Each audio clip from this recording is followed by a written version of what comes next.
Hi, this is Jurgen Rasmussen. Welcome to the Provocative Hypnosis Vlog. Today's episode is going to be on psychopathy, psychotherapy, and spiritual awakening. Now, it is estimated by researchers that we live in a world where about 1% to 2% of the population is highly psychopathic, and where at least 30% of us have psychopathic traits. So, psychopathy is a construct where people vary on the spectrum. Now, in my change work career for the last 26 years, I would estimate that I have probably never seen a client who falls within the 1% highly psychopathic group. I don't think these people enter psychotherapy or are very likely to enter psychotherapy. I do think I have had quite a few clients among the 30% of us who seem to have psychopathic traits to some extent. And I have spent 5.5 months picking the brains of violent offenders. And if you look at the prison population, violent offenders, about 50% of those have strong psychopathic traits. So this is an area that I have researched quite a bit by picking the brains of violent offenders. And I've also read up on the literature quite a bit. So what is psychopathy really? Well, to illustrate this, there's a couple of interesting book titles that kind of hit the nail on the head. One is Robert Harris' book, Without Conscience. And that is the hallmark of psychopathy. It is essentially a person who has no conscience and no remorse whatsoever. So if you're dealing with someone who is highly psychopathic, you're dealing with a person who just has no remorse, no conscience whatsoever. There's another interesting book from, I think it's 1939, written by Harvey Cleckley, who, there was a guy called Philip Pinel who wrote about this, a French psychiatrist in the 1800s. But as far as I'm aware, the first person to really formulate a theory, a framework, and to write a book about it is Harvey Cleckley's The Mask of Sanity. And it's a very interesting title because if you're dealing with someone who's highly psychopathic, you might ask yourself, what are the tells? Or how can I discover this in a regular conversation? And the answer is likely you can't. Meaning, these people who lack conscience and lack remorse very often have a remarkable ability to come across as completely normal, very often charming, superficially charming. They very often seem like interesting, fascinating, uh, engaging, even sweet people. So it's that mask of sanity, which is a really interesting title. Now, if so, when Cleckley back in the day formulated the sort of traits that people with psychopathy had, he formulated it as people who have superficial charm, who lack anxiety or guilt. They have a fearless disposition, a kind of bold, fearless temperament. They're undependable and dishonest, meaning you have pathological lying and manipulation and dishonesty. Egocentricity. They're subject to their own needs and wants, so they're very egocentric. Um, an inability to form lasting relationships. Of course, all the relationships are kind of transactional. They're not really psychologically minded. They don't have the capacity to really bond with someone or to share intimacy or have any shared, mutuality of experience, so to speak. uh, a failure to learn from punishment. They don't really feel much fear or have any capacity to feel guilt. Poverty of emotions. They don't really have these, what you call pro-social emotions of care and love and compassion and these sorts of things. It's just not there. Lack of insight into the impact of their behavior and a failure to plan ahead. I would add to this that they externalize blame and that they have failed to develop an adult sense of self. So if you look at all of these various so-called personality disorders, it really seems to me that a common denominator of them is that the person has not developed a psychological identity, a, a, um, a psychological sense of self, so to speak. Let me offer you a couple of stories to begin with, to begin to map this out a little bit. One of them is a real crime, and the other one is a client. There's a series on Netflix that I recommend that you watch, which is called Don't Pick Up the Phone. It's a documentary from a real set of events, and there are interviews with people who were involved in these events. And what happened was that there was this guy who would call various fast food joints and pretend to be a policeman. And he concocted this story of an undercover police officer having busted one of the employees there in stealing something from a customer, and that they could either close the place down and come to the police station to deal with it, or the person on the phone could grab this particular employee, bring that person into a room, usually a young female, and do it over the phone. And the kind of shocking thing about this is that, of course, this person's not a police officer. He just pretends to be one. But he's extremely skilled at coming across as trustworthy and secure and having a natural authority. And it starts kind of innocently, but he's able to persuade the manager to do unthinkable things. We're talking violence, we're talking torture, we're talking straight out sexual assault.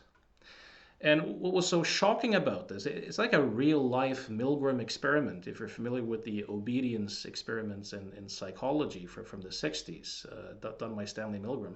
This is, of course, very recent. What's kind of shocking about this, what was the high compliance rate that this guy got in state after state over a period of several years. And then he was caught or discovered, and it went to court. And of course, this was a kind of difficult thing because the only thing he was really guilty of was impersonating a police officer. He hadn't really made anyone do anything. He just kind of suggested that they do these things. Now, the vast majority of, if not all of the people who did these heinous things were not criminals at all. They were regular people, and many of them seem to be what you would call good people. They seem empathetic, they seem agreeable, and they seem completely disturbed but by what they themselves have done and shocked by it. And there is every reason to believe that hadn't they encountered this particular person, they would likely live on another 20, 30, 40 years without necessarily harming anyone. Now, what this kind of shows is that people who are not psychopathic can do horrible things, torture, sexual assault, violence. But the guy who did this, in all likelihood, has strong psychopathic traits, is among the one percenters. Because if you look at it, it's not only that he does something really bad, he's not at all disturbed about having done it. There's no sense of remorse. There's no sense of having a conscience, and there's a callousness. There's a complete indifference to the suffering of other people. So where you look at the interviews with the people who have done these things, they feel bad about it. They have a conscience. This guy, not even an inch of it. You have many examples in life, famous examples that you can relate to. For example, a guy like Bernie Madoff, who for a long time swindled people and conned people out of their life savings and seems to have zero remorse or conscience around it. The sexual predator, Jeffrey Epstein, as well as his partner, Ghislaine Maxwell, seem to be prime candidates for this as well. Um, I'd like to offer a client example of this. So I worked with a female client a few years ago who a friend of her had recommended that she come, and she came in and she told me the story of having had an affair for 17 years with another married guy who lived right down the street. And I kind of shot back. I said, that's not an affair, that's a double life. And this was indirectly related to why she came to my office. But so what had happened was that she had had this affair with this other guy for 17 years. And this, her lover had gotten himself a new mistress to have sex with in addition to his wife, and then decided that he didn't really have use for her anymore. And she was so angry about that and so distraught by that, and had so much vengeance around that, that she ended up producing these panic attacks for herself. Now, the interesting thing is that when I kind of inquired into her affair, I even asked her, I said, do you have any, your husband, he must, 17 years, I was curious about the logistics about this. He must have had suspicions, or he said, oh yeah, he had some suspicions, but I was able to con him out of it and present good stories and stuff like that. And I asked her, do you have any guilt or shame or bad feelings or remorse about this? And she flat out said, no, not at all. Um, it's just that she kind of had her needs, and she found that exciting, and she liked, the game uh, of that. And this was not a wife who had a kind of, well, he has been having affairs. There was no evidence that he had affairs. It was not a revenge. It was not someone who was beating her. It was just she was just violating his trust over time, being completely deceptive and manipulative, and showing absolutely no remorse whatsoever. But when this lover dumped her, she had very strong emotional responses. But these emotional responses were not love based or intimacy based, or a bond being broken. It was her no longer being in control, her no longer having power, and how dare he. So it was all transactional in a sense. Now, of course, someone who's extremely psychopathic, given their kind of fearless temperament, would not be prone to anxiety or phobias or panic attacks and stuff like that. Uh, so that's kind of one indication that she's not like at the top of the scale of psychopathy. But she did seem to have a pretty fearless disposition in terms of cheating on her husband and taking risks and having zero stress around that, nor really even around being caught. So, and of course, there is a difference too between someone who might have had a short affair or a one night thing during a time of stress or marital unhappiness. I'm not excusing that, but for the people who do that. But there's a difference between that and someone deliberately doing this in such a way over such a stretch of time.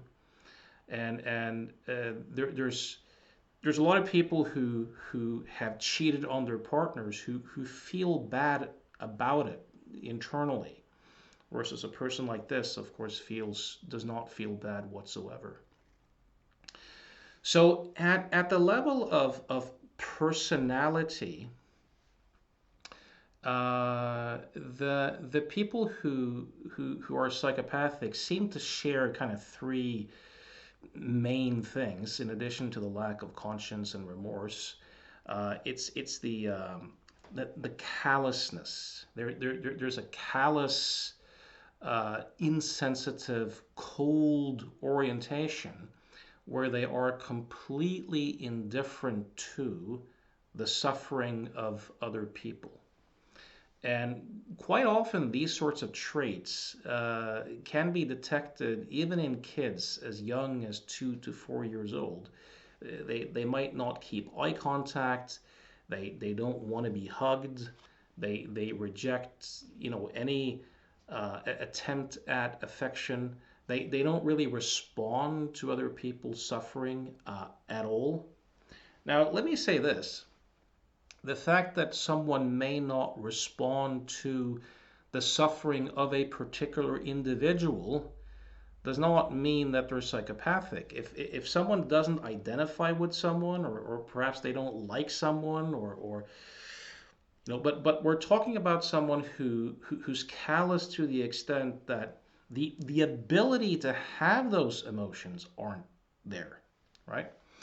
The second thing is they have a fearless, kind of bold temperament. They seem to hardly feel any anxiety or any fear at all. And there seems to be a biological basis for this, at least to quite a bit of an extent. So there's a psychopathy researcher by the name of Abigail Marsh who has written a book called The Fear Factor, and she has several interesting talks on YouTube. And she originally studied extreme altruists, and she was inspired to do so after she was in a car accident and a complete stranger risked his own life to save her and wanted no credit for it whatsoever. And she became very curious about, extreme acts of altruism, and she started to discover people who anonymously donated one of their kidneys to help a complete stranger, which seems to be like the ultimate act of altruism. And when interviewing these people seem completely ordinary and non-remarkable in many ways. And they tend to think that, well, other people too would, of course, do that naturally. Like, that's the natural inclination. When these people have been scanned in the lab, one of the things you tend to see is an amygdala, which is a kind of almond shaped part of the brain that's involved in, seems to have something to do with fear, anxiety, or threat detection, and also empathy. With these people, their amygdala is pretty large and very active and very responsive. If you show them, for example, facial expressions of someone else in fear, they have a strong response. The people who are very psychopathic have amygdalas that are essentially deficient. They don't work. They're very small and very inactive. So there's not much of a fear response. The third thing is that, so when you look at people who have this kind of bold, fearless temperament, they might not get scared in situations where other people naturally get scared. They may be natural daredevils or risk takers. The third thing is that they seem to have this inhibition, in a sense. So where they might get bored easily, um, might procrastinate, put things off, be kind of irresponsible, don't show up for their appointments, these sorts of things. Now, this tendency to be bored easily and to need a lot of stimulation may also have something to do with their amygdala. It's so sluggish and inactive that they need a lot of stimuli to essentially feel alive. So, from a five-factor personality standpoint, you have people who are often high on aspects of extroversion, dominance, high energy, um, and you simultaneously have low agreeableness and you have low conscientiousness. What also seems to be the case, and I alluded to this earlier, is that they haven't really developed an adult sense of self or a psychological sense of self. So if you look at this from the perspective of adult developmental psychology, and I really like Robert Kegan's model, Orders of Consciousness, these people seem to be stuck at what he calls the second order, the self-sovereign mind. A person who is subject to his own perceived needs, agendas, and enduring interests. So he sees the world through that. And as a result of that, other people are kind of suppliers to the self. Other people are kind of objects who can either be useful in satisfying some perceived need or agenda, or they're in the way, right? So if someone is subject to their own needs and their own enduring interests and agendas, there's a lack of perspective taking capacities. They can take multiple perspectives, but they can only take one perspective at a time. So I'll say that again. They can take multiple perspectives, but they can only take one perspective at a time. So there's kind of like a black and white thinking. There's a short-term thinking horizon. They're not psychologically oriented. They're not motivated by abstractions. So the relationships are transactional. Conflict is externalized. You're either in my way or you're useful. Um, there's not a sense really of being personally responsible because they don't have a psychological sense of self over time.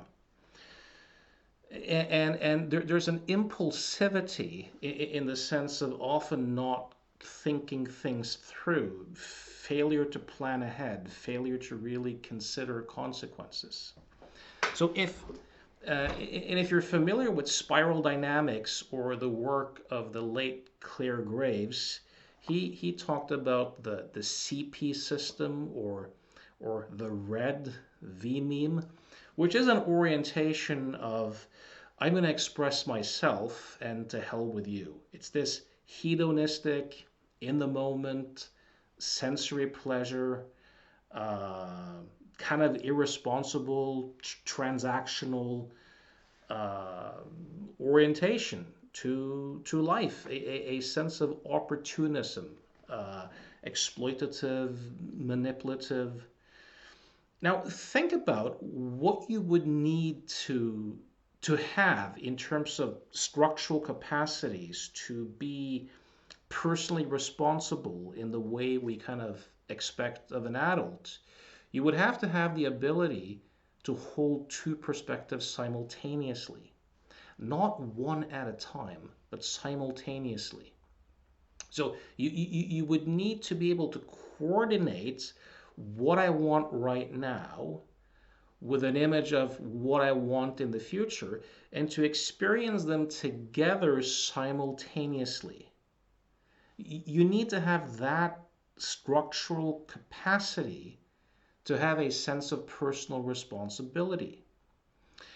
If you look at capacities such as empathy and to really connect with someone, and to have a kind of intimacy uh, that's not transactional, what you need to be able to do is you need to be able to create a sense of self out of holding two perspectives simultaneously. Meaning, if we're in an intimate relationship, then what you think of me, or what I think you think of me essentially, but what you think of me becomes part of how I experience myself, my very self. If I or we can do that, then we can have a shared mutuality. Now guilt becomes possible. Now having a conscience of sorts becomes possible. So imagine this. So uh, imagine that you've forgotten to call your mother on her birthday, for example, and you operate from Keegan stage two. You're subject to your own needs and enduring interests. Well, you have the ability to see that mom's going to be disappointed perhaps and sad, and you may say that you feel guilt, but it's more a sort of worry, as in, if she's upset with me, can I then count on her to lend me money the next time I'm broke? I'm worried about that. Oh yeah, that's what I mean when I feel guilty, right? You might feel bad, but it's from a completely egocentric perspective. If she's disappointed with me, I may be deprived of that. That might get in the way of my perceived needs. Versus if you have this more what Keegan calls the socialized mind, meaning if you have the capacity to create a sense of self based upon how significant others perceive you, if how significant others become a part of how you perceive yourself, then you'll be able to see that mom is sad and disappointed, and that sense of having disappointed her becomes a part of how you experience yourself. That's very different. Now you might feel guilty. Now you might feel a pang of conscience, or you might have a genuine worry that she feels bad. Not due to her not lending you money the next time, but because you're going to automatically project that, oh, she might think that I don't care about her in the same way, or I don't love her, or don't appreciate her, and that might influence how she experiences herself. So you have to be able to coordinate multiple perspectives simultaneously to have a sense of a psychological sense of self over time, and to experience empathy and guilt and conscience.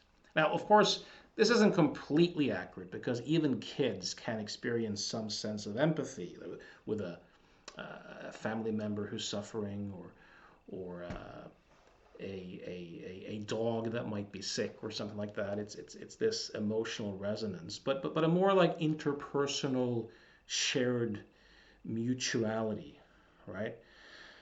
Psychopaths are not psychologically oriented. They live in this very concrete world of being subject to their own needs and wants. And they're not idealistic either. So for you to be able to be idealistic, you have to internalize some societal perspective. It might be a religious ideology, or a political ideology, or being part of your sports team, or wherever it might be. And then you kind of co-construct your sense of self based upon how well you are able to live as a Christian or as an environmentalist or whatever. That's idealism. It's different from having an ideology, but it's idealism. So this is why psychopaths are not idealistic. They don't have that sense of personal responsibility, so they externalize blame, and they don't really feel much guilt or empathy or any of that stuff. Let's see here what I want to cover. So there is also, by the way, they make a distinction between primary and secondary psychopathy. So the primary, now, by the way, researchers don't talk about sociopathy. That's something that the lay public does. Psychopathy is not really a diagnosis in the DSM either. The closest you get to it is conduct disorder in kids. You have this thing called antisocial personality, which is essentially just that someone does a lot of bad things and violates the law.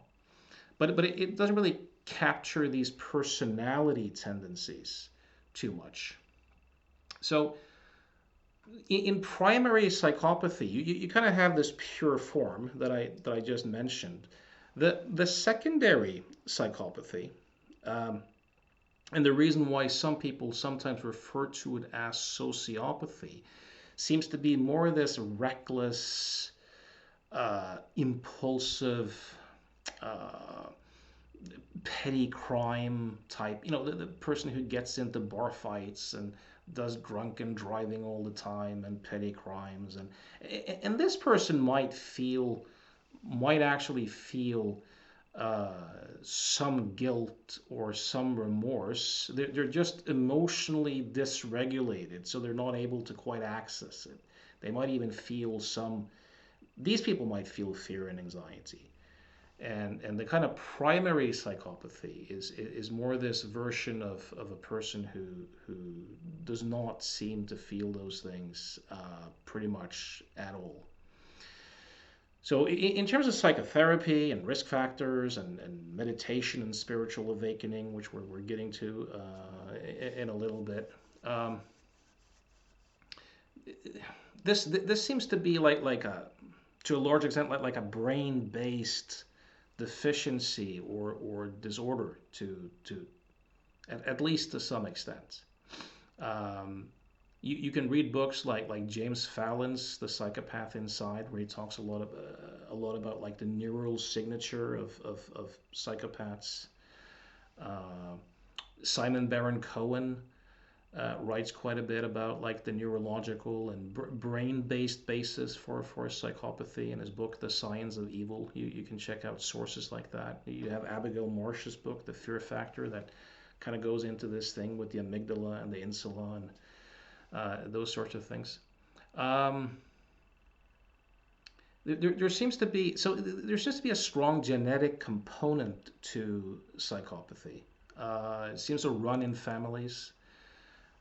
Some risk factors that psychopathy researchers talk about is smoking during pregnancy, high stress during pregnancy, birth complications, someone having a low resting heart rate. This is very interesting. There's this criminologist called Adrian Raine who wrote a book called The Anatomy of Violence, which I found to be a really interesting read. He talks about in the research that he has done on violent offenders, like instrumental violent offenders, that the number one risk factor that they found was a low resting heart rate. There seems to be something cold-blooded about many of these people. Now, I know several people who have low resting heart rates who are not violent offenders, and they're nice people. But low resting heart rate seems to be a risk factor that's 2.5 times higher, if I remember correctly, than the correlation between smoking and lung cancer, for example. Of course, also having a fearless temperament. Um, Children who are raised without any parental warmth whatsoever seems to encourage this more. Um, so, I mean, this is useful information to know. In terms of psychotherapy, and in terms of also like protecting yourself from people like this, as I said, I don't think that people who are highly psychopathic are very likely to enter psychotherapy at all. I think you can live a long career and not be exposed to any of them because A, they're not neurotic. I mean, what most people come to psychotherapy for are usually various, they're anxious and they're depressed and these sorts of things, and they're not likely to have phobias or to be anxious or to really be very depressed or they seem kind of very protected against stress. They also seem to have a very low suicide rate. The secondary psychopathy folks may have a slightly higher suicide rate, but psychopaths, the primary psychopaths, seem to have a very low suicide rate, even though they're more likely to be the sort of people who terrorize and control their families by threatening suicide to keep everyone on their toes. These kind of cruel, mean psychological games done without any conscience whatsoever. Of course, one big reason why they're not likely to be suicidal is that given their very low level of neuroticism, they don't have the urge to escape the torture chamber of their own mind. They don't have the rumination or the worry and stuff like that. Um, Other things that keep people uh, as candidates for suicide is that sense of feeling trapped, but also feeling like a burden to the people around them and being disconnected. But if you don't have those capacities to begin with and you don't have those pro-social emotions, it's not really a problem. So the only time you might see someone psychopathic is if it's court ordered or they may come in for marriage counseling or couples counseling or anger management under the guise that they have a partner that says, if you don't change, I'll leave. And they go to see you as an alibi, but there's no sincere effort to change because as far as they're concerned, for the most part, they're king of the hill, you know. Um, Maybe you might get someone for stopping smoking or pain control or helping them with some sort of illness. But the thing with people who are very psychopathic, of course, is that it's this high level of wanting to be in control and wanting to dominate. These people are essentially predators. So they may not be very good hypnotic subjects in the sense of letting go of control or trusting someone. They have a very low level of trust. Just like the extreme altruists who kind of project that anyone, if they had the right information, would donate, or most people would donate one of their kidneys to save the life of a complete stranger. The psychopaths, given their own complete lack of trust, tend to project that other people too are also completely untrustworthy.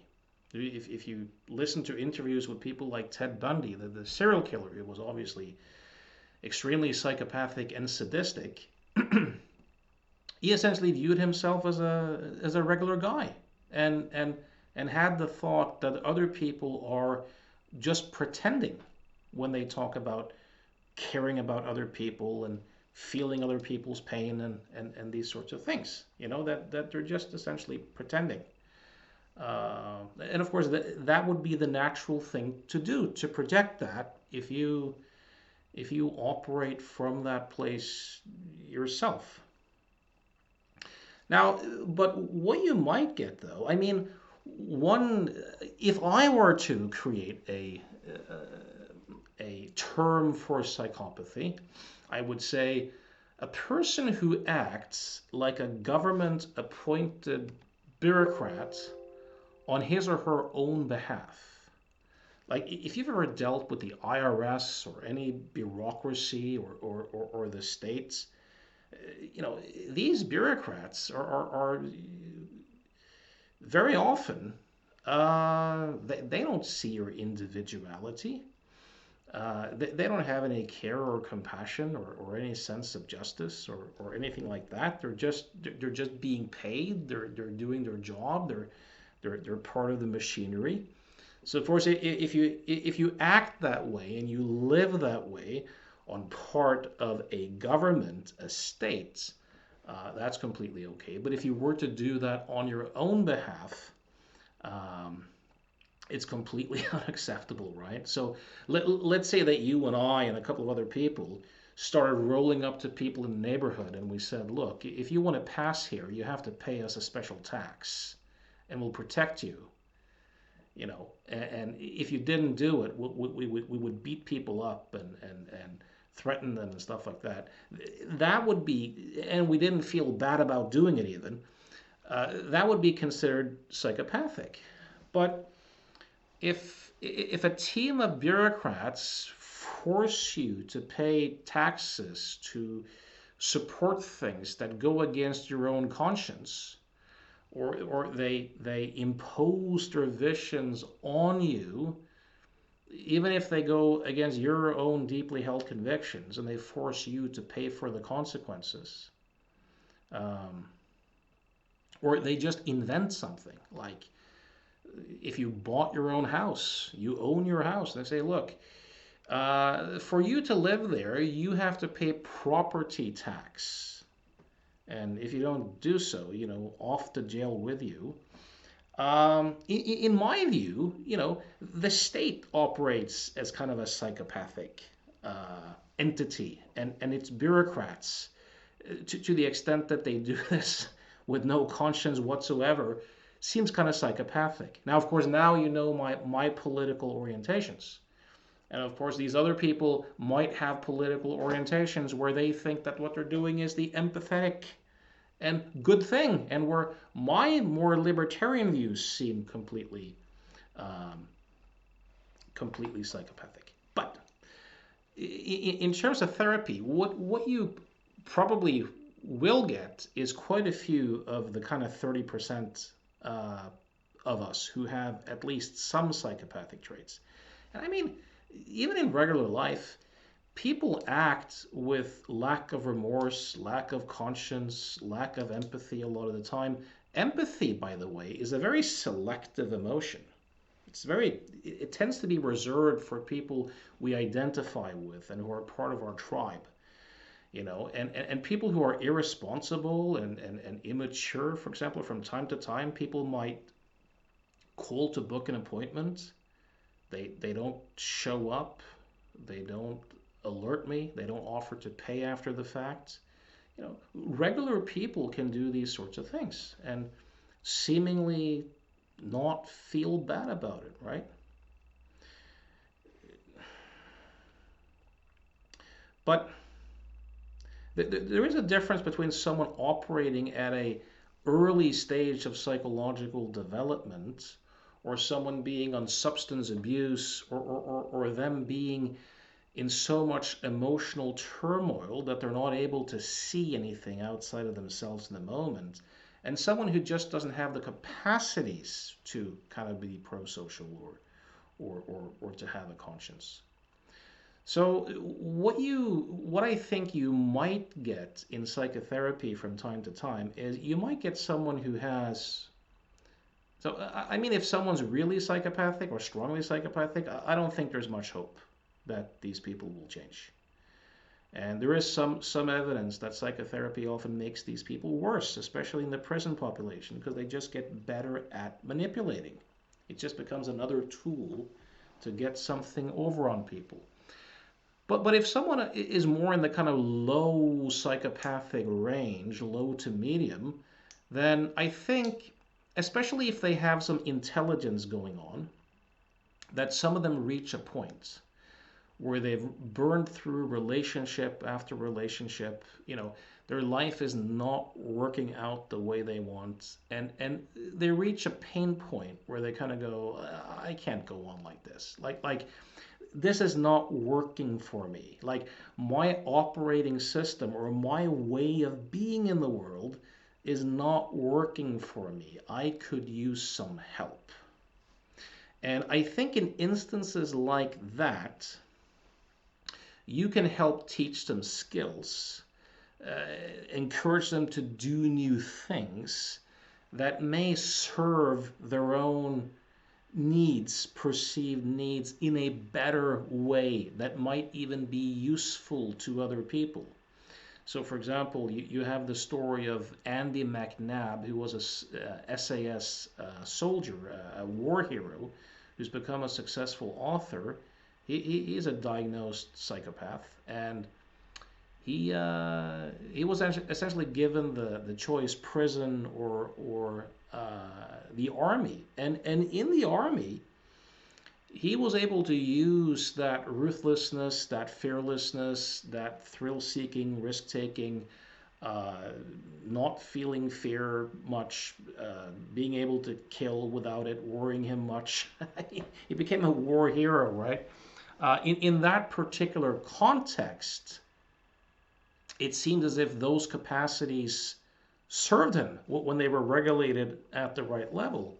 Although in interviews, he's also very blunt where he says, look, my life is working for me, but if I wasn't well off financially and my life wasn't working that well, I would not at all be a stranger to killing people for money.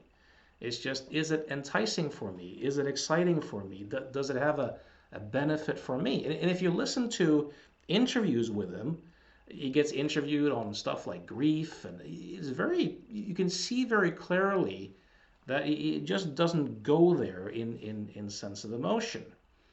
But he may very well be a guy whose psychopathic traits have served him and other people, arguably. Now, another thing I think you can do, which I have done with people who I suspect have had some of these tendencies, even though they may also have been people who were stuck at Keegan stage 2 and who have kind of evolved beyond that, is to essentially, when they're into power and an agency, to help them, as Viktor Frankl used to say, between stimuli and response, there is a space where a man has the opportunity to choose his response. If you can introduce them to A, as they do in CBT, activating event, B, your beliefs and interpretations, C, your consequences, and to help them to discover that, wait a minute, I can think about this in various ways. I can interpret this differently. I can lengthen the space between stimulus and response, and in a sense have more power and more agency by stopping to think, stopping to consider, stopping to plan. Teaching someone these kind of cognitive skills can be extremely useful, I think, even for people who have these sorts of issues, because even if they don't have any empathy, they can come to realize that it's not in my best interest to be that way. I can have more agency. I can have more power over myself, in a sense. I can have more mastery. I can have more choice by developing my internal world, by lengthening the space between stimulus and response. But you have to frame it properly. And some people talk about, psychopathic people talk about finding religion because they don't have that kind of internal conscience, so they need something external. So sometimes helping them to internalize a philosophy might be something like Stoicism or a kind of Buddhist philosophy, or something that kind of promotes these kind of pro-social ways of being in the world that does not necessarily require feeling that much, but it's in their best interest of being that way for their own sake, right? Um, Another thing is, of course, a meditation practice. That can also very help increase that span between stimuli and response by being able to watch your thoughts and observe your feelings and to kind of rest as the awareness in which all of this stuff emerges. That can help people to begin to take their own perceived needs and interests as objects, to get some distance to it, to not be as fused with it, and to be able to have a relationship to it instead of strictly being it.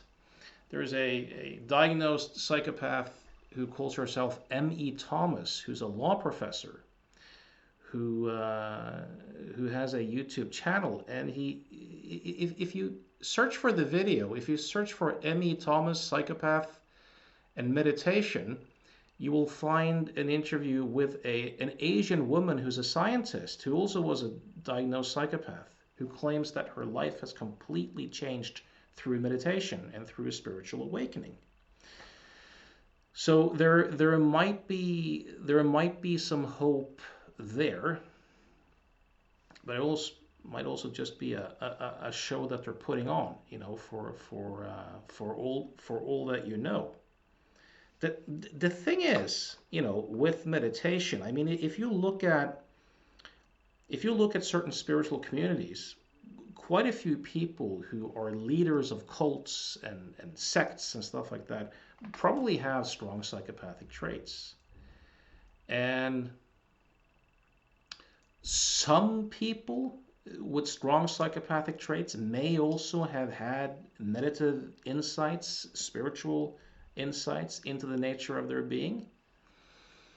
And what's going to happen if they do, right? So consider this. So if we talk about this from like a direct path perspective, you could say that there are 3 stages to awakening or enlightenment. Enlightenment just being the recognition of your true being. So the first stage would be that capacity to begin to see that, wait a minute, I'm not the thoughts and perceptions and feelings and sensations. I am that which knows these thoughts and feelings and perceptions and sensations. The awareness or the consciousness in which these thoughts and feelings and perceptions arise, right? That insight, that capacity, that realization can be extremely useful. It is extremely useful for all of us. The second stage then would be to deeply investigate experientially the nature of their being, their consciousness, their awareness, and to see that its nature is peace, love. Now, when the non-duality folks talk about our nature being love, it's the recognition that there is no other, that everything is one thing, everything is an expression of consciousness. So if we use the analogy of an ocean, instead of being the wave or being identified as this small, vulnerable wave in the ocean, there's suddenly this realization where it's realized that, wait a minute, I really am the ocean. All there is to the wave too is the ocean, and that all the waves are an expression of the ocean, and that I share my being with everyone and everything, right? That would be the second stage of awakening. And the third one would be to kind of realign your thoughts and feelings and behaviors in accordance with that realization. And that seems to be a lifetime project. So let's say that someone had that kind of second stage awakening where they suddenly realized that shit, what I fundamentally am is the ocean. I share my being with everyone and everything, with all of the waves. We're all the expression of this one ocean or this one consciousness. This may, as in the case of the scientist, um, help someone to really embody and see their shared humanity. And as a result of that, beginning to act upon that shared humanity in the world. You know? But what I also think could happen is that the same personality structures, in a sense, the callousness, the lack of conscience, might the spiritual realization might be made sense of very easily through that orientation. So you could say that the spiritual awakening is the realization that there is no other. There is no separate, solid, permanent, autonomous self, right? There is no other. This could easily be made sense of in the sense that, there are no, other people, so to speak, are an illusion of sorts. It's just the universe or consciousness making love to itself. So why shouldn't I grope someone, for example, or sexually just have my way? Because the problem from a psychological perspective with psychopaths is that there really is no other. There's no other in terms of either shared mutuality. But if you talk about people who have psychologically evolved beyond the shared mutuality, where they can have relationships, that more self-authoring mind, if you've studied Kegan's model, there is no other in the sense that they're not able to see that other people have their own individuality and their own inner life. They can only see people as suppliers to their self. So it's kind of interesting. There's a book written by a prison psychiatrist called Theodore Dalrymple, which is his writing name. I like that name. Called "The Knife Went In." And it's based upon all these talks he's had with various murderers in prison who the most typical thing they would say is, the knife went in. Like, I didn't do it. There's no doer here. It wasn't me. But, a spiritual awakening, the realization that there is no thing like self or doer who's doing it, it's just happening. It might look similar in some ways. It is very different. It is very different, but it might look similar in some ways. But the recognition of your shared being, if made sense out of from a psychopathic personality orientation, might not necessarily do anyone any good either. So on the one hand, the story that you can find on YouTube with the scientist who credits meditation for completely changing her life as a psychopath, I think that can happen. I also think that people can have meditative insights without that necessarily changing their personality tendencies one bit. So I hope this video was useful, thought-provoking. If you have any comments or questions, please ask them or share it where you find the video. If you like my way of working, whether you're psychopathic or not, and you would like to explore whether we could be a good fit as a team to help you make changes, You can reach me at provocativehypnosis.com. Know that I mentor psychotherapists and meditators who have come into troubles on their meditative path. And I do seminars. So if you happen to be watching this in 2023, in March, just after I release this, know that my next seminar is March 25th, 26th on the psychological illusion model. It's going to be online. You can go to provocativehypnosis.com, click the seminar link to find out more information. All right, thanks for listening.